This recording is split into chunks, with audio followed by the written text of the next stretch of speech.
Hello, my name is Tim. I'm the Director and Owner of Platinum Accounting Services Limited and also a member of the ACCA. One of the things that I help a lot of people with is CIS, but people don't really know what it is and how it works or just how to navigate it, what it applies to, all of these kind of things. And I obviously help a lot of people with this, got a lot of construction clients. Let's start with what CIS is.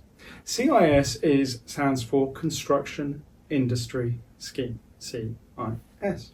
Now, the point of CIS and the reason why it was brought out by HMRC really is that it makes people pay taxes and then look to get a rebate at the end of the tax year.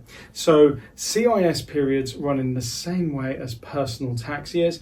I've got another video on this which explains they run from the 6th of April to the 5th of April to the following year, and that's same for people and companies.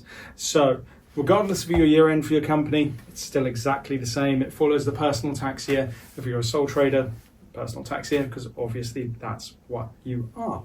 So what happens is that any work that is deemed construction is then included within the scope of CIS. So what is included within construction? So let's say I'm now a builder and I'm a bricklayer in this example, or a carpenter, for example, and I'm working for you, and you are a building contractor. So you have now actually got to a position where you're building houses on behalf of Fred. Doesn't matter, someone in this world. So as I'm working for you, what happens is that CIS makes it your responsibility to make sure that you deduct CIS from me, or at least assess me for CIS.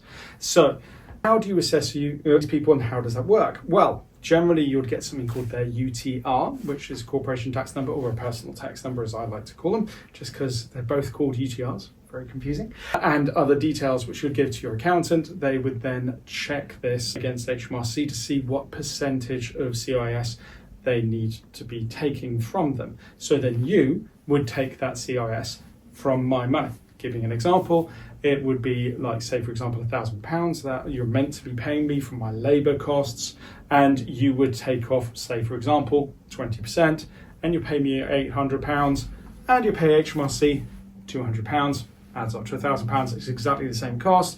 It's just who you're paying the money to and the reporting of it.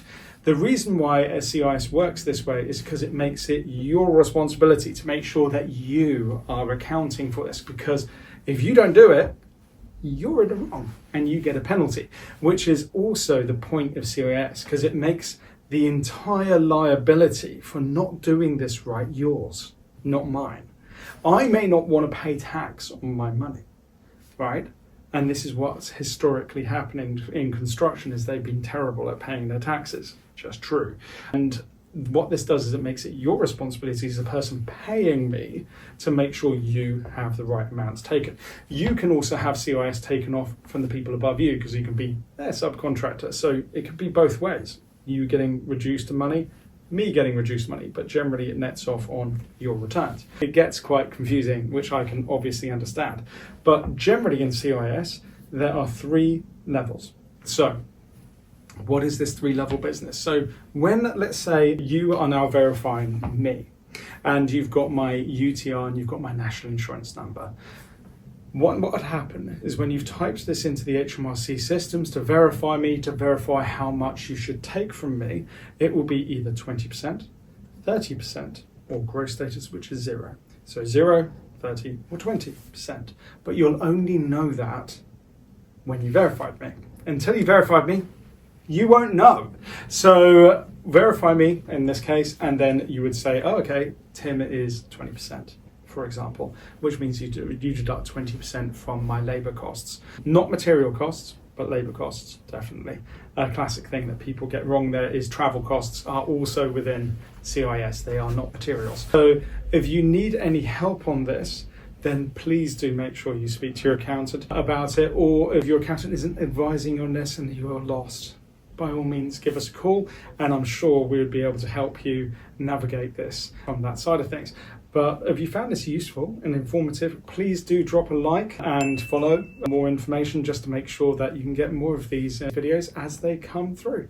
But nice to see you again. Bye.